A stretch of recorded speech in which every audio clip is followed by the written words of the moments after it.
Friends, welcome to நம்ம சமையல் continuation video தான். டீலாம் குடிச்சு முடிச்சுட்டு பொரியல் பண்ணலாம் அப்படின்னு சொல்லிட்டு உங்ககிட்ட ரெசிபி என்னென்னு காமிக்கிறேன்.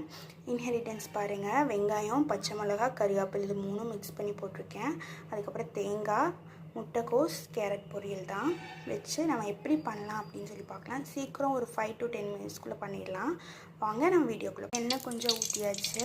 உளுந்தெல்லாம் போட்டுட்டு நம்ம வெங்காயம், கறிவேப்பிலை, பச்சை மிளகாய் கொஞ்சம் நல்லா வதக்கி விட்டுடலாம். உப்பு கொஞ்சம் போட்டுக்கலாம். போட்டு நல்லா மிக்ஸ் பண்ணி எடுத்துக்கலாம். நல்லா வதங்கிடுச்சு. முட்டைக்கோஸ் எடுத்து போட்டுக்கலாம். நல்லா வாஷ் பண்ணி எடுத்துக்கோங்க. நான் நல்லா வாஷ் பண்ணி எடுத்துட்டேன். அப்படியே முட்டைக்கோஸு கேரட்டு பொரியல் சூப்பராக இருக்கும். ஒரே டைம் இந்த மாதிரி ட்ரை பண்ணி பாருங்கள். நல்லா மிக்ஸ் பண்ணி தண்ணி ஊற்றி நல்லா வேக வச்சு எடுத்துக்கலாம். மஞ்சள்தூள் எதுவுமே போடலாம். உங்களுக்கு தேவைப்பட்டால் நல்லா வெந்துருச்சு.